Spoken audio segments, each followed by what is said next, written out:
Alright guys, such comic again. I hope you're doing well and enjoying your day so far. 3 matches to start off the second week of Major 2 qualifiers, in the big one, Toronto versus Thieves to close out the day. The Huntsman showdown between Kips and Nium only was one-way traffic towards the end of this series. Toronto made a change, but arguably it's nowhere near enough on this evidence. But on to your thoughts in the comments. JoeDeceives seemingly not a happy man. Hit the like button if you enjoy. Subscribe if you're new as always. Couple of interesting ideas here to start with. With the start of this Crim6 clip here, you'll see that he kills a guy who comes straight out of active camouflage, and this was a talking point way before Black Ops 7 came out. You guys probably remember we used to talk a fair bit about the specialists that we thought were going to be in the game. We knew that active camo was going to be there. That became increasingly clear. So what was the plan? Were there going to be other specialists also in the game? Turns out that doesn't exist, certainly not in the way that we typically would expect. Yeah, active camo is in the game alongside some other things, but understandably, given that it's not part of an array of specialists, it's not been used in competitive play. Now, camo, of course, was used when there were specialists back in the day. Black Ops 3 Infinite Warfare, we did see camo. There was also camo in Advanced Warfare. Exo Cloak, I think they called it back then. It wasn't used that year, really, but the coming years, we did see it in the CWL as it was back then. Now, look, nowadays, the pro players, we know they're not going to be down for this regardless of the circumstance.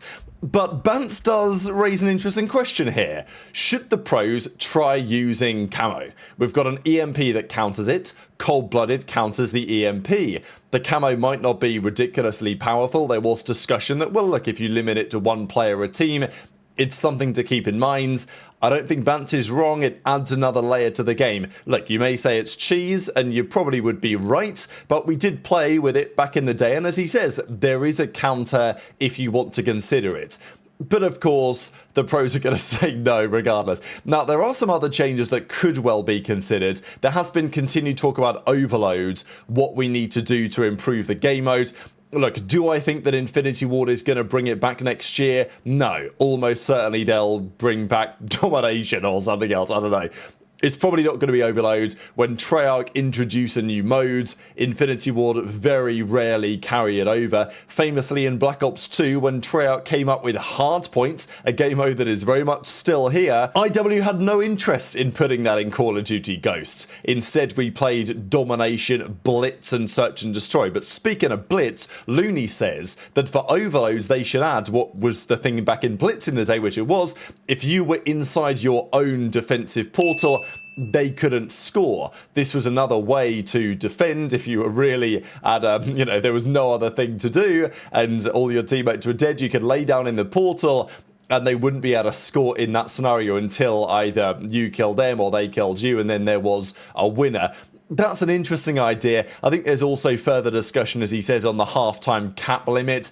This is a key talking point, because if you're in good side or bad side, of course, if it gets to 4, ball should respawn middle every time with the new spawns. Cool idea if they remove the halftime limit and increase total to 10 is if you relay within 20 seconds of the new ball, the second score counts for 2, which is kind of interesting, might be difficult to explain to fans. I do get the logic of having it spawn in middle every time with the new spawns. But again, the pros will always try and favour things that reduce the randomness as much as possible. Whether it would make the game more entertaining to watch or to play, I think that's probably a slightly different question. But let's get into the first series, because FaZe, they unveiled a new technology here with Abuzah. So using the new ELO sight. Now, to be fair, I think this is kind of clean. It's cleaner than some of the other ones.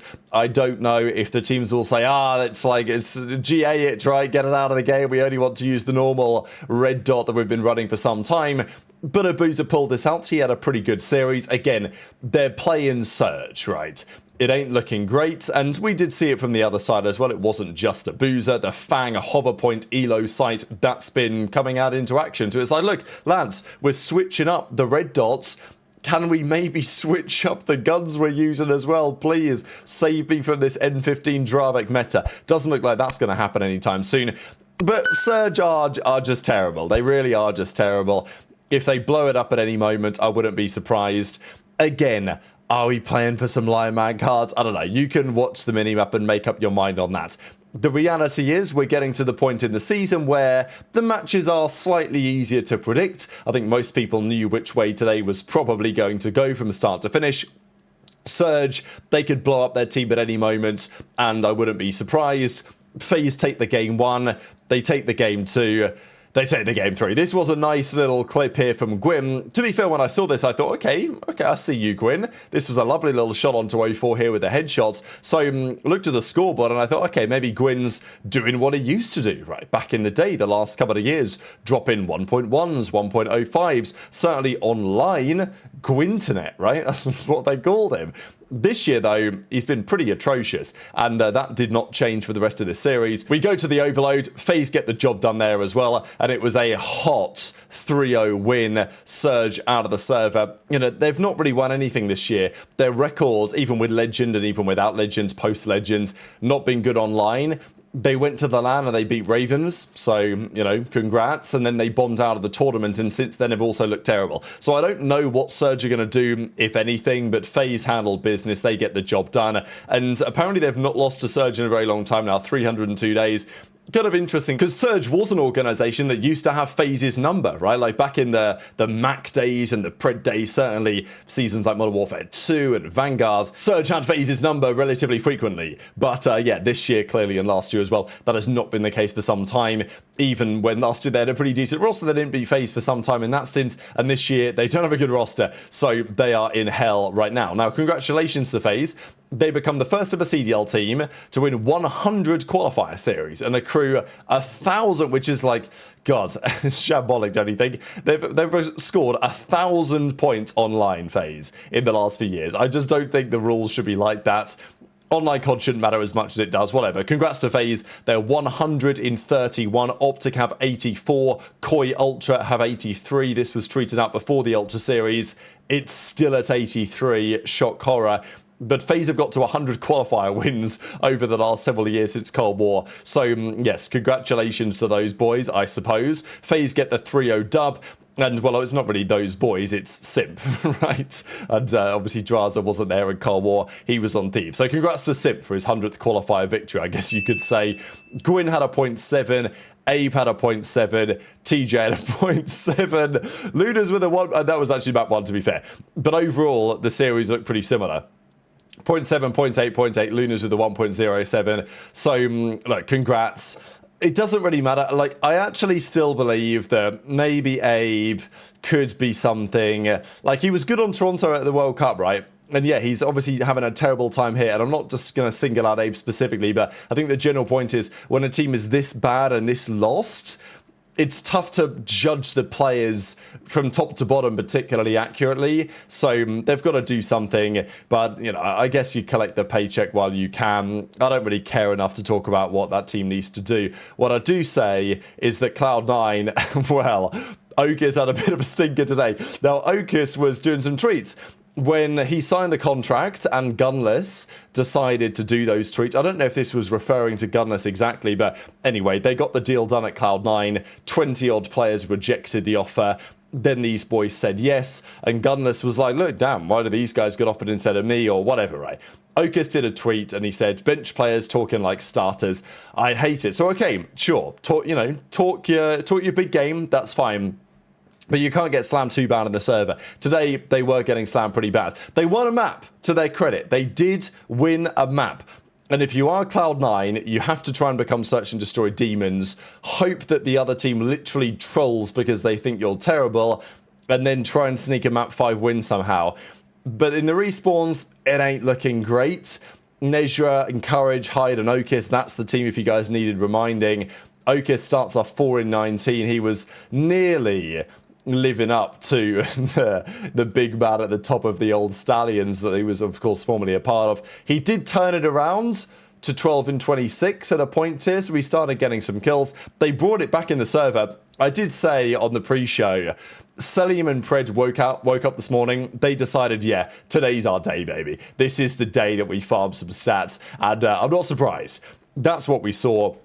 We saw it in the search as well here. It's 3-2 at this moment. Nejra actually clutches a pretty remarkable 1v3. He nearly bottles it getting out of the window, but he does get all the kills required. This was the chow that people were talking about. So Selim goes down. To be fair, Cell did get him weak. So Pred decides just to fly around the corner and gets gunned himself. It wasn't, I don't know, it wasn't the worst chal of all time, but there was a bit of talk about Pred's general play this map. Nameless says, as much as I defend Pred, that was an inexcusable chal. Mindblow, Pred says, because he's like, look, do you think it mattered? That series, like, are we serious? We turned up in the overload, this time it was Encourage's turn and Nejra to have a pretty rough time. God, their numbers in the respawn this series weren't pretty, and before you knew it, it was all over. So, yeah, their coach says plenty of work to keep doing. We'll keep getting better and better. Time to prepare for Texas. So that's their next game. They play OpTic next. Like, Falcons have been struggling lately, but if there was one way to get their momentum back, this was that type of series. I will say it might not be relevant, but I'm sure that there will be other teams 3-0ing the Cloud9 New York this time. And Falcons' map count after their first two series not so good. There is a world where Falcons find themselves in a tiebreaker situation for the winners bracket, because you need to be 6th to get to winners guaranteed. If you're 7th through 10th, you play in a play-in to try and get into the winners bracket in Birmingham. There is a world where this map loss comes back to bite them. I don't think it will. Cellium with a 1.4, Pred with a 1.2, Exnib with a 1.4. I mean, they're just absolutely loving life. Okis has a 0.6, so, you know, could have been worse, I guess, right? At least well, I mean, it's tough to find a respectable map here. I guess the overload wasn't too bad. But yeah, lots of work to do. I mean, I just don't think, it doesn't seem to matter to me how much work they do. They're still going to be in this type of position.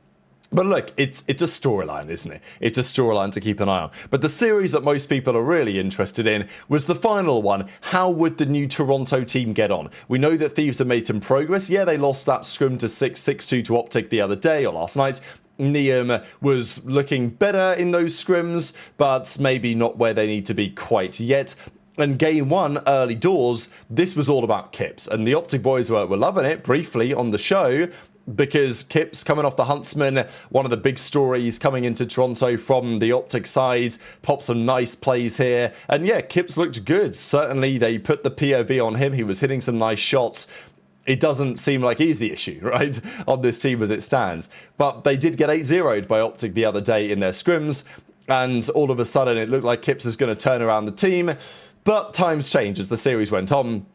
Thieves brought it back. aBeZy didn't have the greatest start to this map, I think, and then he really turned it around. And towards the end of the game, yeah, aBeZy turned it around to 30 and 18. Scrap had 38 seconds or 38 kills. I was just looking at the seconds because it's interesting, as I say, in these Thieves matches, what they do in terms of where they put the hill time.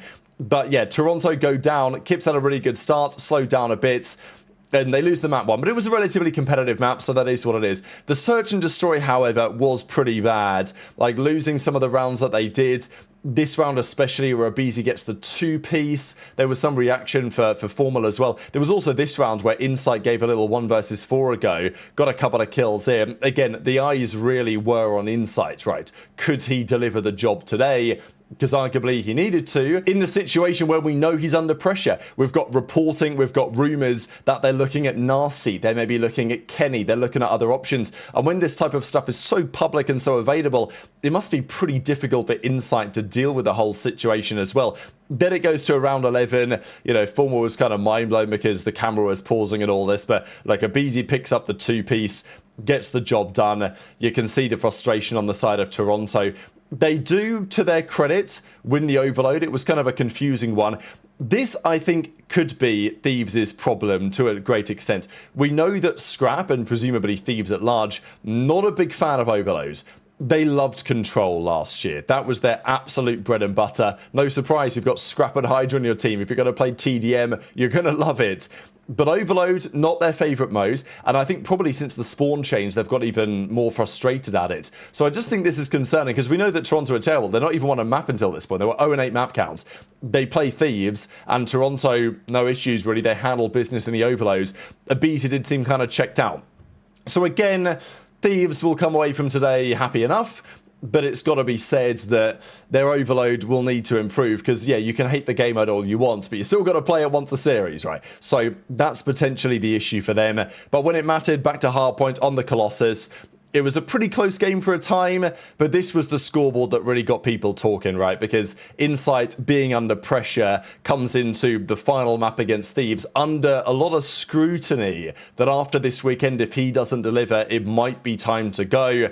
Insight goes double negative. HyDra's basically double positive with 2 minutes in the hill, and it's GG, job done. You can see the reaction here. Thieves are pretty happy about it.